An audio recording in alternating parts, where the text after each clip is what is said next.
Jairik onenak hasiko dira gaur eguerdiko 12etan Iruñako udaletxetik txupinazoa jaurti dutenean.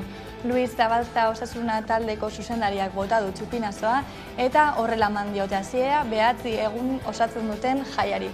Osasuna taldeak egindako denboraldi ona omentzeko azken ginda izan da txupinazoa botatzeko aukera. Festetako esparruetan ematen diren eraso matxistak salatu eta erasoen aurrean, mugimendu feminista saretua dagoela adierazteko helburuarekin arropa beltzez jantzita emakumeek Alde Zaharreko kaleak hartu zituzten Sanferminak hasi, baino 2 egun lehenago. Gauez egin zuten martxa, gaueko 11etan, 100 pertsona batu ziren Iruñako Alde Zaharrean eta jaietan ez dutela erasorik onartuko aldarrikatu dute. Sanferminak aitzakia Iruñako herriko tabernak eskaintza kultural zabala zuen antolatua. Bart udaltzaingoak ohartarazi zieten ekintza kultural horiek gauzatzen badituzte izuna izango dutela. 6.000 eta 60.000 arteko izuna ekimen bakoitzagaitik. Gauzak horrela, herriko tabernako ekimen kultural guztiak bertan behera gelditu dira. Herrikora bezala, labara ere joan ziren eta alkola saltzeagatik mehatxatu egin dituzte. Gaur multa jartzera joango direla aurre ikusten dute, baina antolatu bezala irekiko dute eta jendea bertaratzera deitu dute bai kontsumitzera eta baita bulto egitera ere. Uda bete-betean datoz hauteskundeak aurten eta gaur abiatuko da uztailaren 23rako hauteskunde orokorretako kanpaina. Honen bestez, etenik gabeak izango dira datozen egunotan alderdi ordezkarien mezuak. Orain arteko inkestetan batzuei zen bestei aurreikusten dizkieten emaitzak aldatzeko aukerak eta gauerditik aurrera ofizialki herritarrei botoa eskatzeko aukera izango dute talde politikoek. Gorabideen akordioa lortu dute, LAB sindikatua eta zuzendaritza ados jarri dira eta 7 urteko indarraldia izango dute lan ituna hitzartu dute.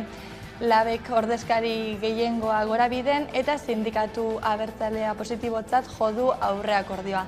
ELAk berriz bestelako irakurketa egin du. Kaixo eguerdion, uztailak 6 Sanfermin bezpera eta askorentzako munduko jairik onenak hasi dira gaur, eguerdiko 12etan Iruñako udaletxetik txupinazoa jaurti dutenean. Luis Zabalza Osasuna taldeko zuzendariak bota du txupinazoa eta horrela eman diote hasiera 9 egun osatzen duten jaiari. Hamaika telebista zuzenean bizi izan du eguerdiko magazinean Iruñako jaigiroa eta herritarrek gaurko egunarekiko duten grina nerea dugu kameraren beste aldean, konta iguzu nerea nola ari zarete zuek bizitzan. Sanferminetako jaiak hasi dira Osasunako taldeko kideek txupinazoa bota dute udaletzeko plaza ez ezik, Gaztelu plaza ere jendez gainezka dago, xapia jarriko dugu. Eta orain bai, Sanferminetako jaiak hasi dira.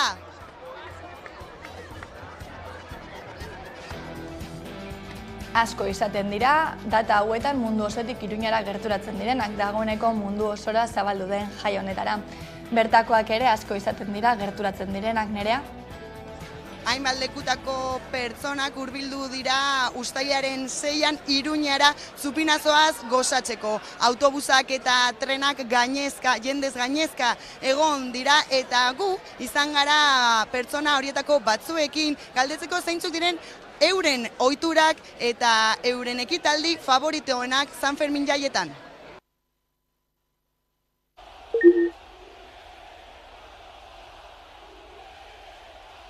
Ni Gasteizkoa. Ni Barainengoa.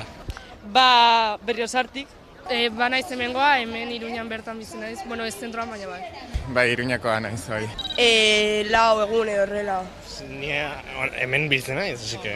Egunero, bai. Ez, normalean joten gara familiakin kanpoalderantz, baina aurreko urtean hasi nintzen ez lan egiten Sanferminetan, aurten geratuko gara Bizpahiru hiru eta beste batzuk joango gara, bi gauzak edukitzen. Bueno, azken urtean bai. Lehen Mexikon bizi nintzen eta ezin nintzen etorri. Ez, nirea bigarrena. Ez, zen lehen nengoen Lunberrin dela pueblutxor. Dena mugitzen hasten denean, txaranga handikonera joaten direnean, atzetikan, denbora guztian jotake, bai. Ba, nirea uste dut txupinazotik aurrera ja egun guztiak. Ba, lagunekin egotea hor, jo que se, parrandan, edo zerbait ez dakit. Niri gehien gustatzen zaizkidanak badira botatzen dituzten suak artifizialak. Ez dakit, badagaude hor guztiak ja egun osoaren ostean eta bokata jaten lagunekin tabar.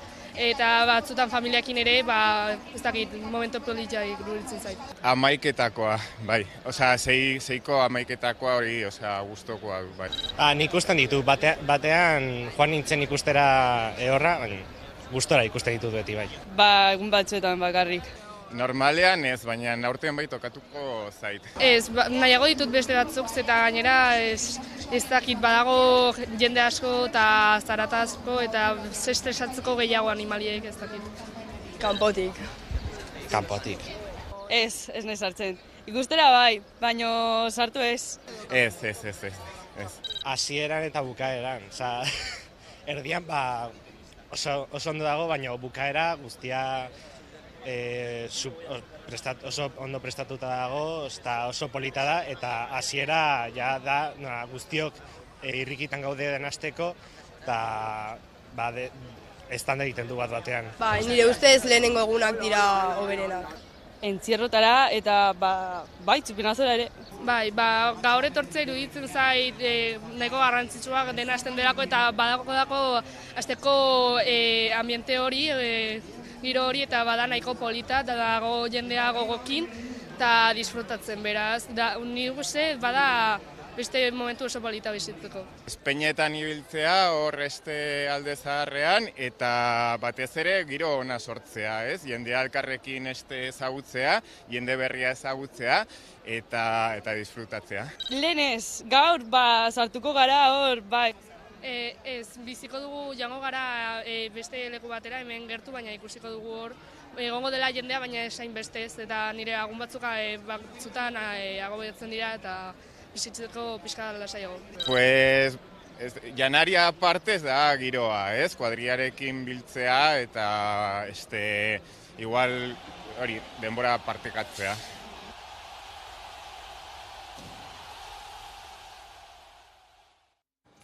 Jai giroa pixka bat talde batera utzita, Sanferminak aitzakia, Iruñako herriko tabernak eskaintza kultura zabala zuen antolatuta. Jaietan zehar auzoa animatu eta herritarrak jai giroz alaitzeko asmotan antolatutako ekimenok auzotarrekin batera adostutakoak izan dira gainera. Baina Bart udaltzaingoak ohartarazi zien ekintza kultural horiek gauzatzen badituzte isuna izango dutela. 6.000 eta 60.000 euro arteko isuna ekimen bakoitzagaitik. Gauzak horrela herriko tabernak ekimen kultural guztiak bertan behera gelditu dira. Herrikora bezala labara ere joan dira eta alkola saltzeagatik mehatxatu dituzte. Gaur multa jartzera joango direla aurre ikusten dute, baina antolatu bezala irekiko dute eta jendea bertaratzera deitu dute bai kontsumitzera eta baita bulto egitera ere.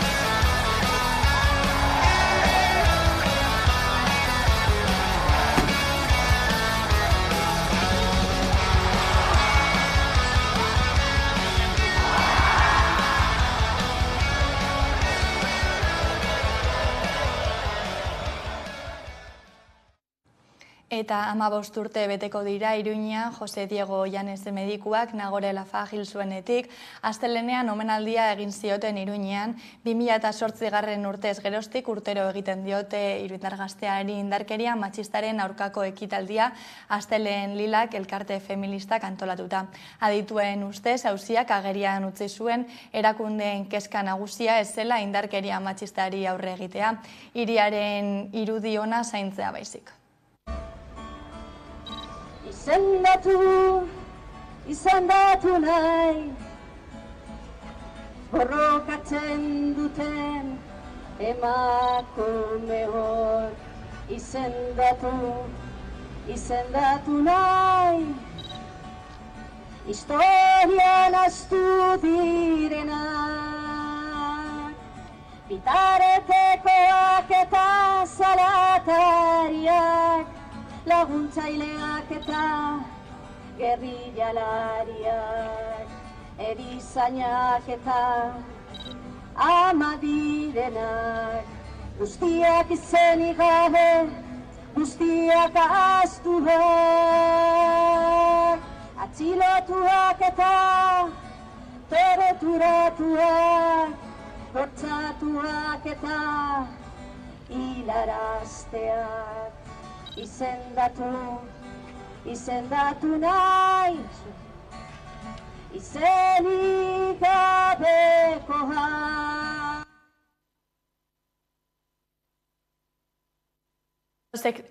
Eraso sexistarik gabe Iruña Aske informazio gunea egongo da Gazteluko plazan. Sanfermietan eraso sexisten aurka sentsibilizatzeko informazio gunea izango da.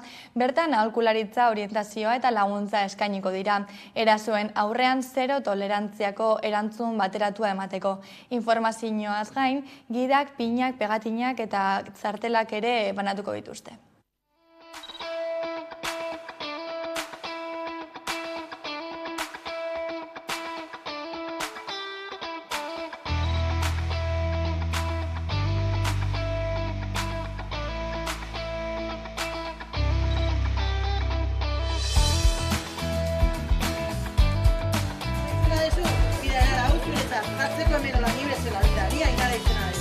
Eta hori jarri, bale? Eta hola, horrekin esaten duzu, zu nahi duzula superondo pasa Sanferminetakola, bale? Eta inorrek izan zerbait, zu nahi ez duzu. Festetako esparruetan ematen diren eraso matxistak salatu eta erasoen aurrean mugimendu feminista saretua dagoela adierazteko helburuarekin arropa beltzez jantzita emakumeek alde zaharreko kaleak hartu zituzten Sanferminak hasi baino 2 egun lehenago.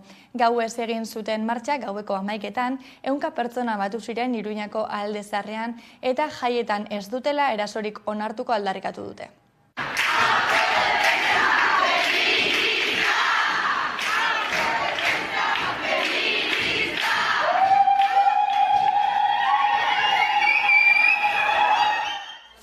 Hemen gaude eta sekula baino indartsuago bato.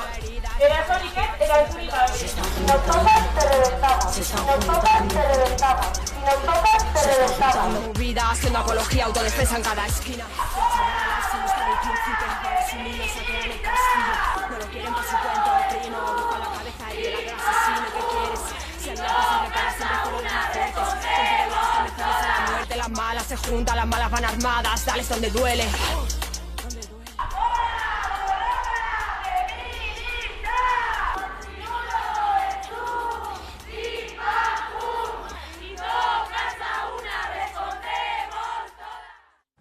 Eta txupinazoaren momentura bueltan, Osasuna taldeko presidente den Luis Zabaltzak bota du Iruñan Sanferminetarako txupinazoa.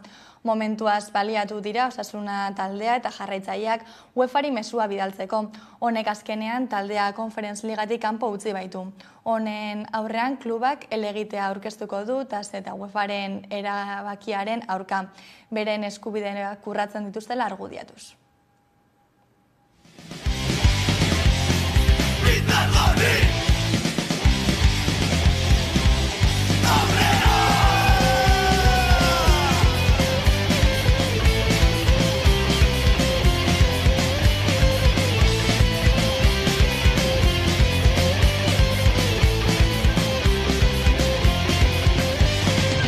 Zortizazpi, urteak jaiotarik, salanetik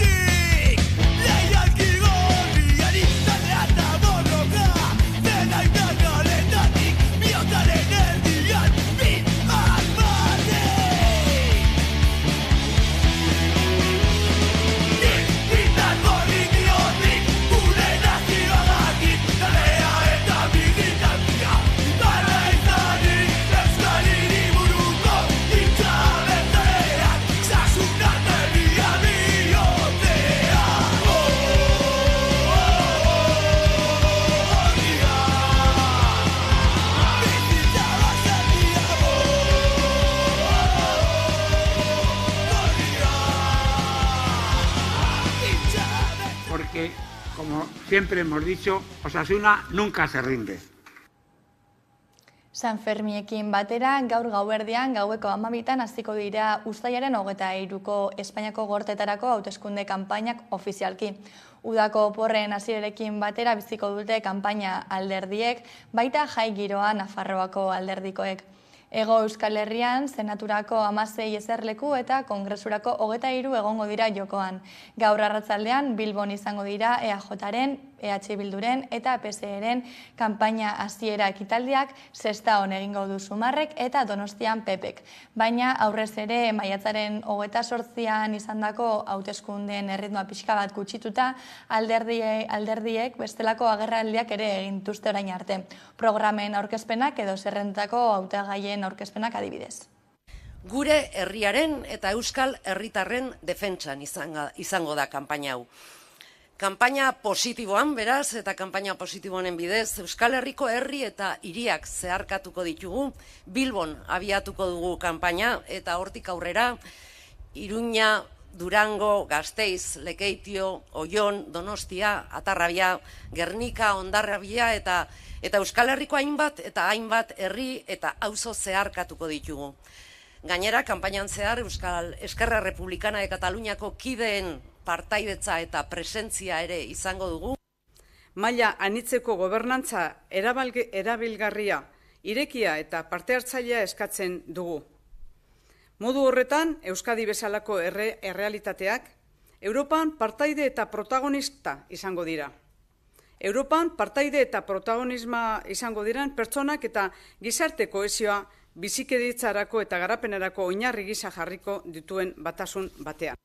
Hemen jokoan dagoena alderdi sozialistaren gobernu bat edo alderdi popularraren eta Voxen eskutik gobernu bat izatea. Ez dago beste aukerarik, bata ala bestea, ez dago gehiago. Hemen ez da balio beste bidirik. Eta Euskadin ere erabaki hori gure eskuetan dago.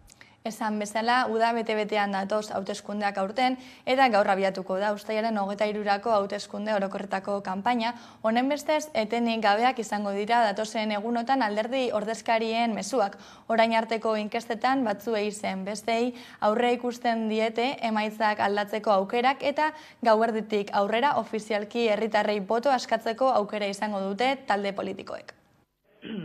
El resultado de la votación... Gauerdian uztailaren 23ko hauteskunde orokorretarako kanpaina abiatuko da, inkesta gehienek gobernu aldaketa ikusten dutela.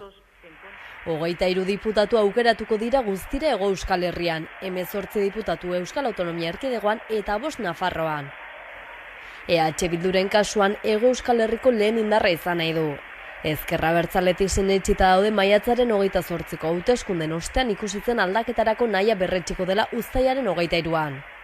Ziklo aldaketa horretan bigarren urrats bat eman dezakegu eta eman dezakegu indarrez. Guretzat hauteskunderi zailenetan ere ezker independentista frogatuko du Euskal Herrian indar indartsua dela, indar artikulatzailea dela. Azken 4 urteotan lortutakoak izan dituzte izpide eta Euskal Herritik euskaldunontzako aldaketak egiten jarraitu nahi dute. Pentsioak handitzetik alokairuen prezioak arautzeraino, gure memoria demokratikoa ahaztu gabe eta gure autogobernua zabalduz ere. EAJak berriz Madrilen eraginkor izaten jarraitu nahi du, ahal dela egungo 6 diputatuei eutsita. Jeltzaleentzat Pedro Sánchez hautagai sozialistarekin akordietara iristea izango da euren lehen aukera. Errezen gertatuko litzakena eurekin akordio batetara heltzea dela. Baina babesaren truke presio egingo diote autogobernuaren edo naziotasunaren moduko estatu gaietan, irtenbideak eman ditzan. Demokrazia, giza eskubideak, autogobernua. Euskal Ordezkarietatik haratago emaitza orokorrei dagokienez PP Vox aliantza edo PSOE izango dira aurrez aurre. Feijóo Abascal taldea edo Pedro Sánchez. Horien artean aukeratu beharko dute herritarrek eneko andueza sozialistaren arabera. Hemen jokoan dagoena alderdi sozialistaren gobernu bat edo alderdi popularraren eta Voxen eskutik gobernu bat izatea. Ez dago beste aukerarik, bata ala bestea, ez dago gehiago. Eta Carlos Iturgaitz Popularra arduratuko da bere hautagaiekin batera sozialisten eta Madrilen orain arte bazkide izan dituenen kontrapisua izateen. Yolanda Díazen Sumarra alderdiak aldiz Podemos atzan utzi eta aro berri bati ekin nahi dio. Atzo Elisabete Etxanobe Bizkaiko aldun nagusi izendatu zuten EAJaren eta PSeren botoekin. Orotara 31 boto, EH Bilduko Iker Casanovak bere taldekideen botoa jaso zituen eta PPek eta Elkarrekin taldeetako bazkideek boto zuria eman zuten. Gabinetearen osaketan 7 emakume eta 2 gizonez baliatuko da eta hauen artean 5 aurpegi ezberdin gehitu bitu Etxanobek. Agirre administrazioa eta erakunde harremanak, Itxaso Berrojaldiz Ogasuna, Arantxa Atutxa Ingurune Naturala, Leixuri Agirrezabala Euskara Kultura eta Kirola, eta Sonia Perez Garraioak eta Mugikortasuna. Zela pentsatzen, gai bakotxerako egokien izenleiken pertsona, eta nik uste, beti taldiek barritzea ona dala, ez?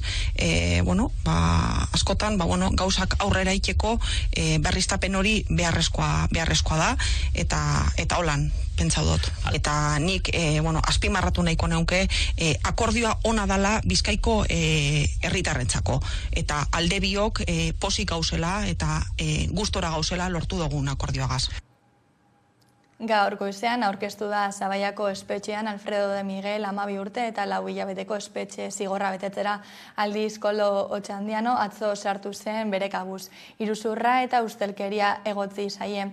EAJ gobernatutako zenbait administrazioaren kontu publikoetan legez kanpoko komisioa kobratzagaitik eta prebarikazioa egiteagaitik izan dira kondenatuak. 6 hilabetez atzeratu dute espetxeratzea alegazioak tarteko, baina Arabako probintzia auzitegiak erabakia helarazi ostean gaur zuten bertaratzeko azken eguna. Eta Gorabiden akordioa lortu dute, LAB sindikatua eta zuzendaritza ados jarri dira. Eta 7 urteko indarraldia izango duen lan ituna sinatu dute. LABek du ordezkarien gehiengoa Gorabiden eta sindikatu abertzaleak positibotzat jo du aurre akordioa. Elak berriz bestelako irakurketa bat egin du. Gorabideen aurre akordioa lortu dute, LAB sindikatua eta zuzendaritza ados jarri dira, eta 7 urteko indarraldia izango duen lan ituna hitzartu dute. Adimen urritasuna dutenekin lan egiten du elkarteak. ELA, LAB eta SK sindikatuek hainbat grebe egin dituzte, eta aurre akordioarekin lan gatazka bukatu da beraz.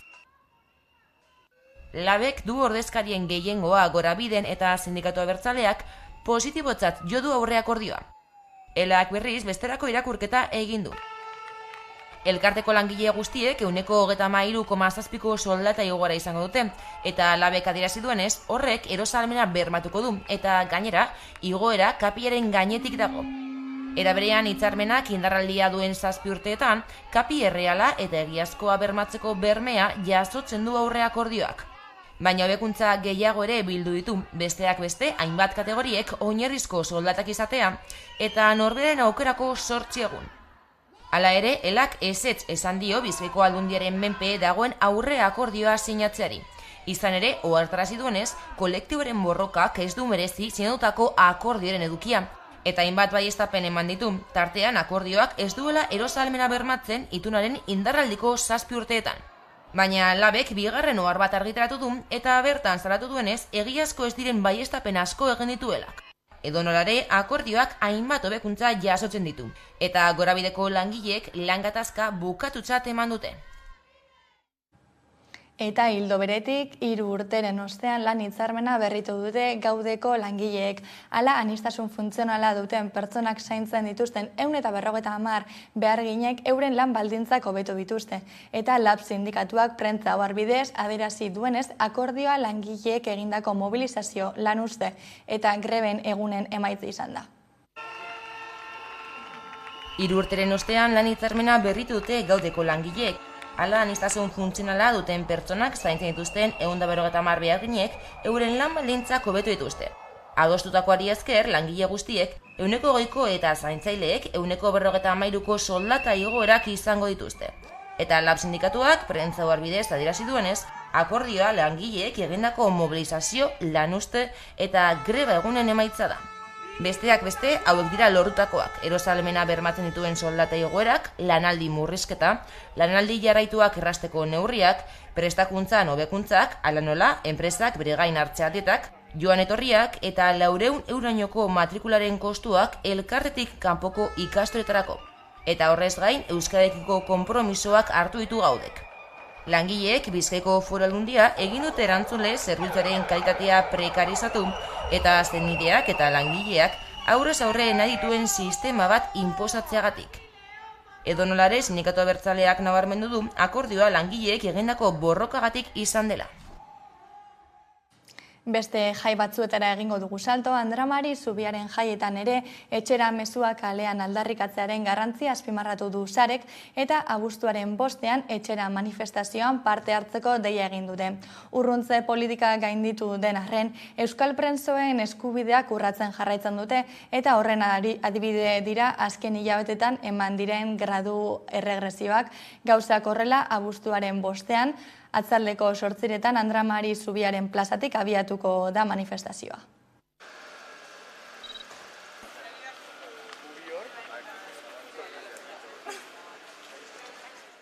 Etxera aldarrikapena kalean ikustaraztea eta ozen aldarrikatzea bizikidetzaren bidean urratsak emateko preso, ieslari eta deportatuen auziari irtenbidea eman behar diogula.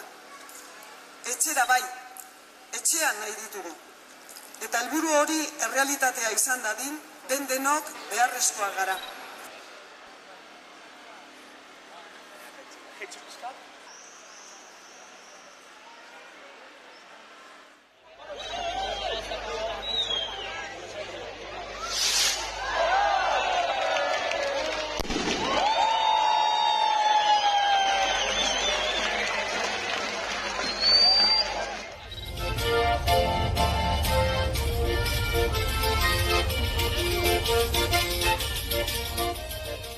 Eta kultura lorrean, gaur gaueko 10:00 Hamaika telebistan edo hamaika.eus atarian musika zuzenean saioa izango duzu eskuragarri.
Eta jarraian, Joseba Ziron eta Iratxe Albarezen elkarrizketarekin utziko zaituztegu Iruñatik bertatik.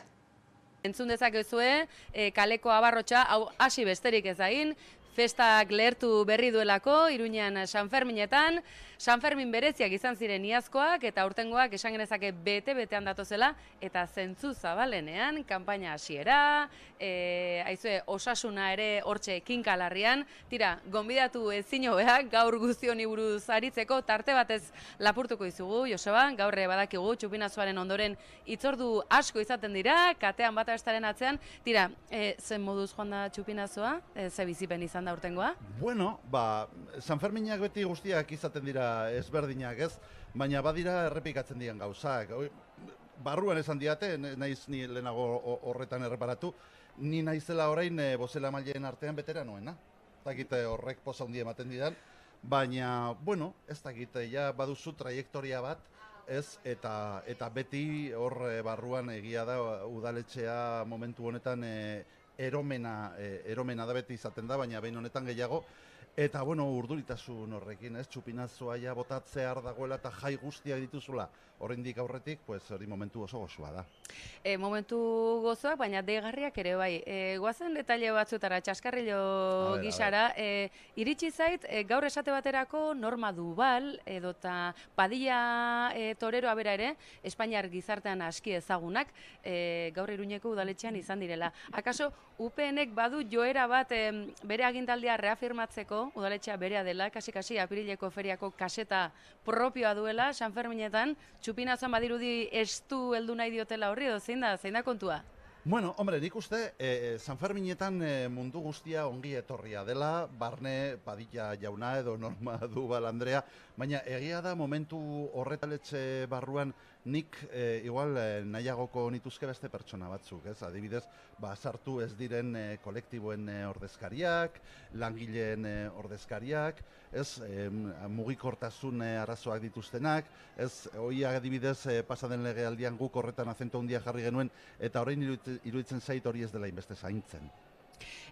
Balkoia, barrukaldea, kontraste bat egon da, zalantzari gabe, Osasuna aipatu dezagun gaurko protagonista nagusia, Zabaltza lehendakaria gainera esan du, gora San Fermin, baina ez dugula amorerik emango, argi bil daitezela, hortxe da biltza, elegiteak hau eta beste, edo nola ere, Osasunak lortu duena ikusgarria izan da. Bai, ikusgarria izan da, eta bueno, orain badirudi, hori esaten den bezala, bulegoetan kendu nahi diotela, zelaietan lortu zuena. Nik ere ikusi ditut beraiekin hitz egin dut, guztia etorri diren guztiekin, jokalari eta direktiboekin, eta guztien gandik inpresio bera jaso dut, oraindik burrukatzeko gogoz daudela, eta saiatuko direla azken momentura arte. Eta esan diedana da, azken momentura arte Iruñeko jende guztiaren, eta Nafarroako jende guztiaren babesa eta indarra sentitu behar dutela. Izan ere, izaera xumea esan genezake, balioak kendu gabe, duen klub batek, goi mailan halako lorpenak izatea, askorentzat, akaso, gogoko ez da izan, korporazio handiek babestutako talde handien aurrean halako ausardiaz jokatzea, eta gizarte oso bat gainera batzeko gaitasunarekin. Bai, Nafarrak batzeko gauza diren aspektuak oso gutxi izaten dira, eta zentzu horretatik zaindu behar ditugu, ez? Eta horietako bat dudari gabe da Osasuna. Osasuna hemendik kanpo talde txikia da, beste batzuekin konparatuta, hemen ez dugu besterik, Osasuna da gure talde bakarra, ez da Bartzelonan edo Madriden edo igual, ez dakitez, sakabanatu egiten dira zaletasunak, hemen guretzat Osasuna da lehenengo taldea eta bakarra guretzat, eta, bueno, espero duguna da merezi duen begirunea bulegoetan ere izatea. Akaso, Osasunak izenak berak izena eta izana, gaur egungo izaera ere alaxia darama, askok, nafartasun hori ez dut horrela ikusi nahi, baina badirudi gizarteak beti ere aurretik egiten duela, ezta? Politikariak atzetik joan behar izaten dutela. Dudari gabe beti politikariak gizartearen atzetik goaz, eta irekitzen diguten bidea jarraituz, eta hori ongi dago ere. Jagoba Arrasate, fenomeno bat izan da. Jagoba for president, bizkaitar bat, Nafarroan halako ikur. Bakarrik falta zaio Jagobari, ez dakit, Tafaiakoa edo Elizondokoa izatea. Ez, hori da gainerako guztia du oso ongi, tipo handia da, telebistan, lanean eta baita ere motzean ere, tipo xumea, tipo jatorra, atsegina, beti hitz polit bat esateko prest dagoena. Beraz, esan dugu, kontrastea, balkoian, plazan, ia da, UPN-eren aurkako oiua nahikotxo entzun dela, aurtengoan, Osasunaren aldekoa ere bai, barruan, bestelako giro edo tensioa apreziatzen dela, politikoa bereziki. Nola ekin diozue aurtengo legintzaldi gobernu berri honi, zein da perspektiba datozen hilabetei begira? Bueno, behin San Ferminak pasata, badakigu eta San Ferminak askorako ematen dutela, ezta? Bai, Iruñeko udalari daukionez, ez eta duzu.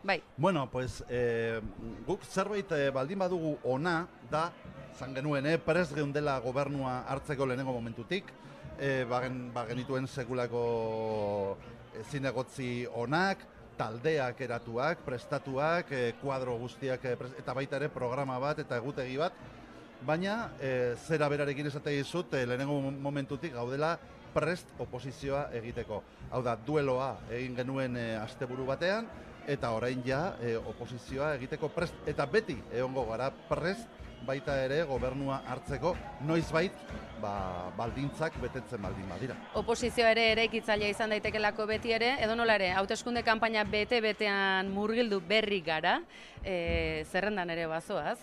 Joseba Xiron, titulo hainbat ari zala pilatzen honezkero, zerrendan azkena, baina bazoaz zerrendan. Azkena, hori da, azkena banoa, eta bueno, beti noski laguntzeko prest. Pentsatzen dute sekulako hautagaiak ditugula, bai Bel Pozueta, baita senaturako Koldo, Leoz, en fin, dira pertsona haundiak, kontrastatuak ez bakarrik politiko haundiak, baizik eta baita ere pertsona haundiak, bere lana egiten dakitela erakutsi dutenak, ez dute presentazioaren beharrik, eta beraz, sorte Belekin eta Koldorekin kontatu dezakegula aprobetxatu behar dugu. Edo nolare, uztailaren 23 begira jarrita, panorama orokorrean, kezka puntu nabarmena badago oroar gizartean, zer etor daitekeen, ea atzeraldia ez den izango uste baino larriagoa, gaur Iruñetik diogu hori, gobernuan jakinda eskuina egon badagoela, aurre berea begira edo nola ere, nolabaiteko bloke bat eraikitzeko garaia heldu da,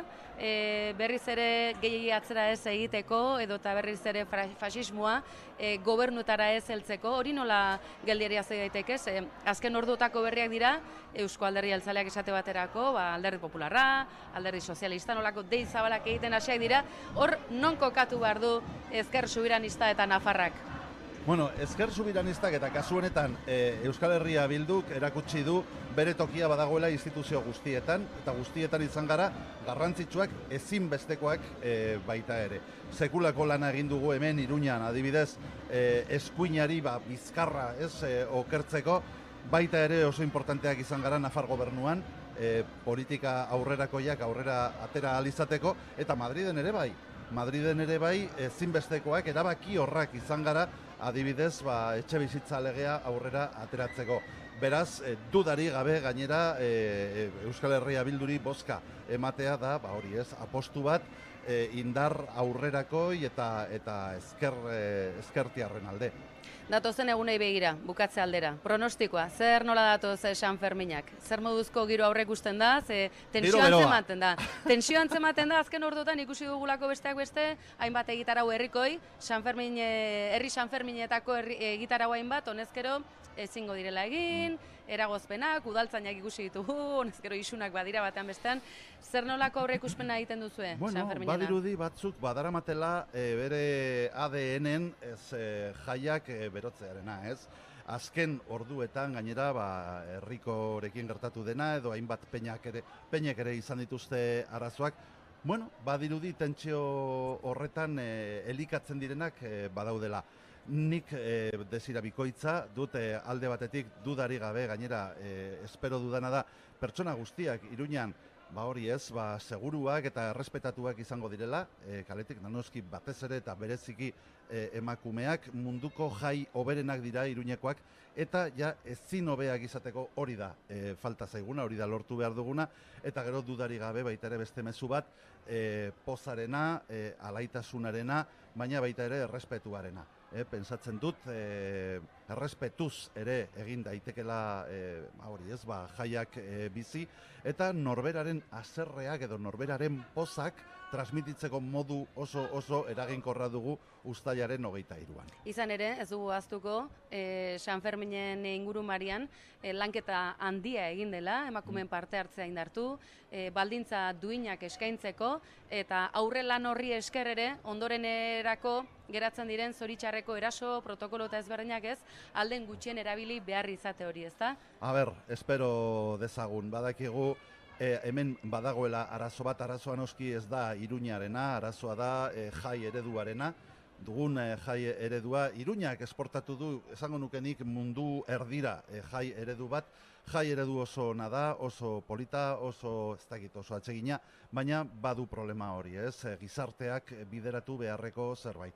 Eta da, hori esaten duzun bezala, segurtasunarena, ez? Errespetua zentzu zabalean. Eta batez ere, hori ez, pertsona guztiak, baita gure biztanleriaren 40% den emakumeena bereziki. Hori da, bigarren mailako hiritarrek ez dugulako nahi, Hoxe. San Ferminetan ere, azken aholku batzuk, datozen egunotan, gaur bertan ugari izango dira gerturatuko direnak, baina datozen egunotan, Iruñako jai erraldoi honen murgiltzen direnei, zenolako aholkuak emango zenizkieke, edo zenolako gonbite? Zolutasunarena, que dejen fluir, osea, nik uste dute Iruñak baldin badu zerbait ona, San Ferminetan da hori, ez, planik oberena da improvisatzen dena. Kalera atera eta jarraitu kaleko pulsoak. Hori da oberena, nik uste dut hori dela benetan sekretua. Eta egunaz gozatzea, ezta? Hori da. Ederki. Joseba Xiron, tira, zorte hon, kanpainare hasi berri delako, San Ferminak ere luze joko dutelako, ondo joan dadila dena, eskerrik asko gaur 11arekin izateagatik. Eskerrik asko zuei eta zuek ere ahal baldin baduzu ongi pasa. Halaxe egingo dugu. San Ferminak munduan aski ezagunak diren jaiak dira, oso herrikoiak, baina multzo handia biltzen duen jai erraldoia dela ere ez dugu ahaztu behar, eta emakumek duintasunez baldintza honetan parte hartzeko urrats asko eman diren festak dira, Euskal Herrian beste hainbat tokitan bezalaxe, baina San Ferminek badute eskaparate izateko gaitasun handi hori. Urte guztiotan urrats asko eman dira, oraindik ere gehiago gaude emateko eta tira, baliabide ezberdinak ere beharrezkoak dira. Iratxe Alvarez dugu gaur gurekin, emakumenganako indarkeriaren aurkako plataforma, Iruñeko plataformako kidea da bera. Iratxe, eguardion. Festak hasi berri, pentsatzen dut datozen egunak ere eromena izango direla, zoramena, 11.000 hitzordu, pentsatzen dugu. Edonola ere, aurreko lana garrantzitsua izaten da, ezta?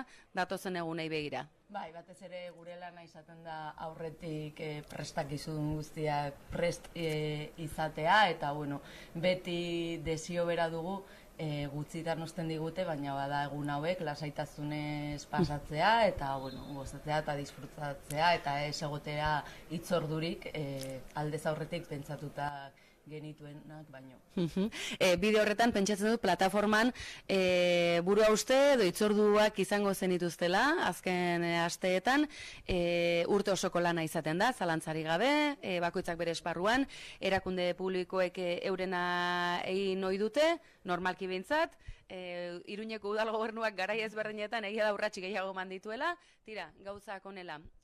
San Fermin hauetara, zein baldintzatan iristen gara emakumen parte hartzea bermatzerako orduan? Zenolako termometroan ze puntutan gaude? Ba, alde batetik ni ezberdingo nituzke bi atal edo bi alde, batetik guk uste dugu mugimendu feminista gero eta indartsuago dagoela emakumeak eta gizartea oro har gero eta kontzientzia handiagoa daukala erazoen kontuan, eta bestetik instituzioei dagokionez, ba egia esan da, heltzen gara San Fermin hauetara zalantza askoekin eta pixka beldurrarekin ere esan behar da, ez? Orain daukagu zinegotzi berriarekin, ez dakigu oso ongi nondik ateako den, baina egia da gure lana egin dugula, gure lana talde lana da, ez da bakarrik plataformakoa, Iruñerriko mugimendu feminista guztia parte hartzen du mugu batean edo bestean, bakoitzak bere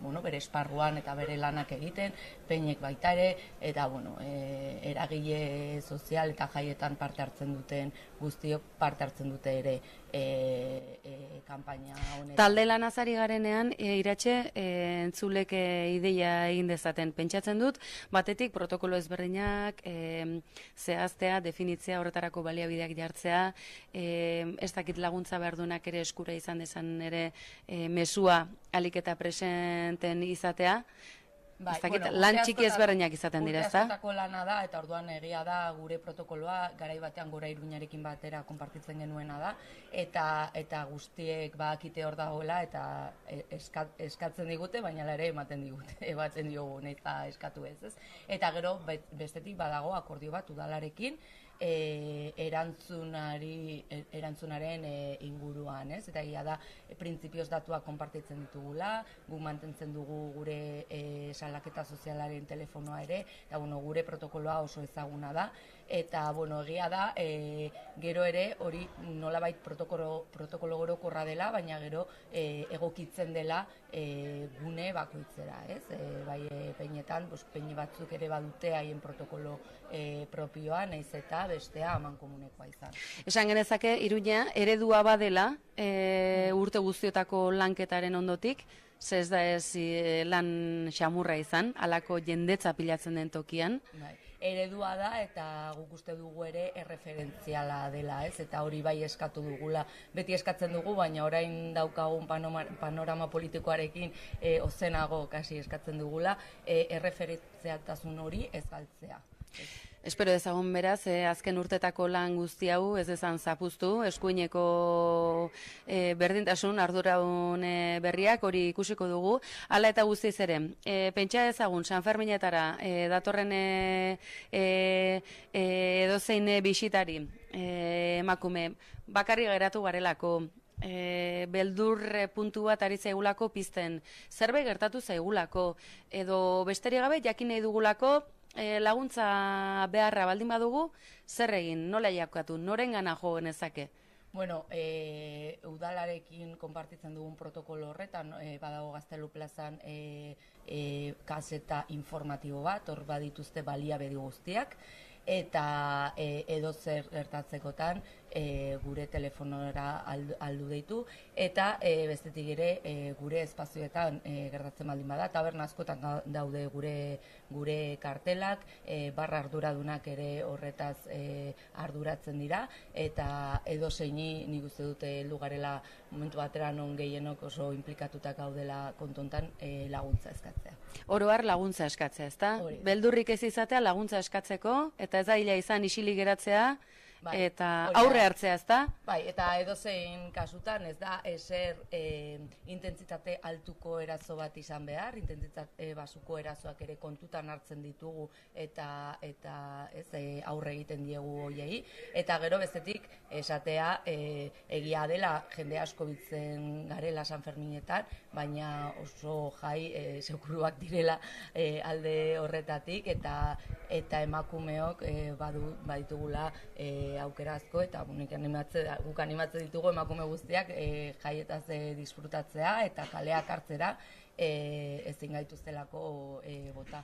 Beraz, esan genezake, San Ferminak emakumeak ahaldundu dituen festak ere badira, ez dugu atzean geratu behar, eta beldurrez ez bizitzeko ere, aurre hartzea baina gauza boiagorik ez dago, eta laguntza behar izan eskero, gertuen dagonari laguntza eskatzea errezena, eta ondotik baliabide sorta badagoela, ezta? Bai, hori da. Bakarrik ez geratzea, eta... Bai, eta bakarrik ez gaudela alde batetik, eta bestetik ere beldurroiek usatu behar ditugula, eta jaiak ere gureak direla, ez? Beti esaten dugun bezala, bai jaiak, bai gaua, eta espazio hau, guztion espazioa dela, baita emakumeona ere. Irungo San Martzialetan irakurri ahal izan dugun bezalaxe, emakumeak maite ditugulako alardean, jaietan eta maite ditugulako emakumeak eta neskak noski baietz, baita San Ferminetan ere. Balaxe, Iratxe Alvarez, ezagit azken mezuren bate igorreneko zenuken? Ez dakoa, animatzea emakume guztiak parte hartzera jaietan, disfrutatzea, kaleak hartzea eta gure espazioa, gurea delako, okupatzera ere. Horixe, mezua zuzena baduzue, parte hartzeko aukera guztia ditugula, emakumeok ez dugula atzean geratzeko inolako arrazoirik, eta izue, laguntza behar izan ezkero, gauza txiki edota bestelakoak izan da, hortxe, laguntza, baliabide, eta jende asko eta asko, protokolo, lantalde, eta txanda ordu asko izango direlako, datozen San Ferminetan. Lan desente izango duzue kaso horretan, Iratxe? Espero dugu lan gutxi izate. Alaxe, azken San Ferminetan ere, bide beretik egin dutelako, egia da, laguntza beharrean izan diren emakumeak izan direla, eta urte batzutako oroitzapen gogorrak ere baditugula, baina zorionez, aurrera goazen gizarte garela eta San Ferminak horren eredu badirela, Iratxe. Eskerrik asko. Zuei, ni esker. Hauek izan dira gaurkoan jasotakoak, besterik ez gure aldetik, hauek eta gehiago 11.eus atarian. Bihar arte.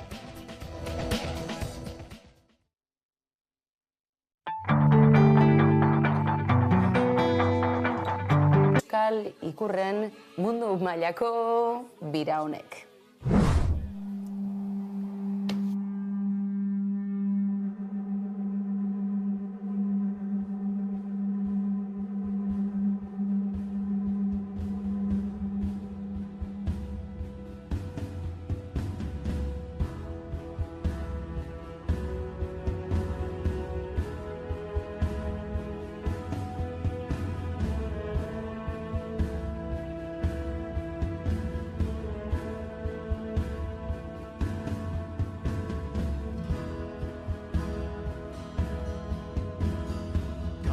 plazara dioen bezala, ura bere bidean doa. Goi mendietako burxirripa, kanpo emaliz ibaitu da. Garik ez, jarri gurei, utzi libre, beratzen, milaka urtez, egin legez. Guk ez dugu aldarri egiteko, heroi edo konkistarik, borondateak elkartzen gaitu, herri izan nahiak. Hormak eta resiak ez ditugu maite, elkarrekin bizi nahi dugu soilik.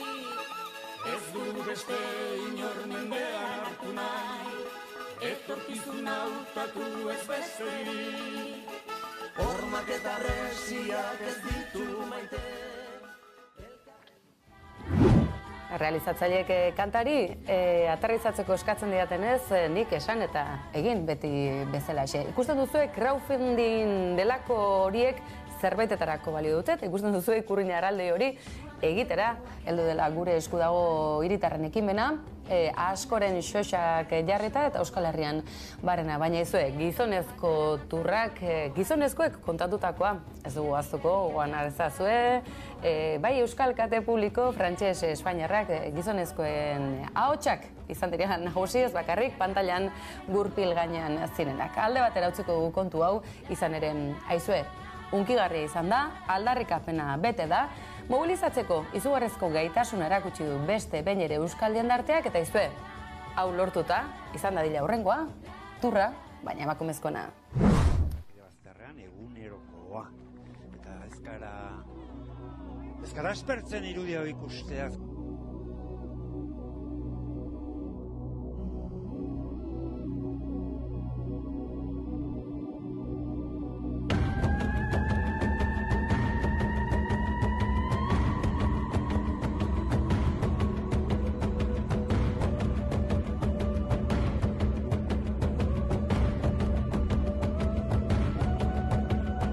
Gaua eder dago haizea gogor lehioan, izarrek dantzotako plazara kalboan, bideak doinuak daramatzagu kolkoan, ilargi berriak laguntzaren ondoan, bideak doinuak daramatzagu kolkoan, ilargi berriak laguntzaren ondoan. La la la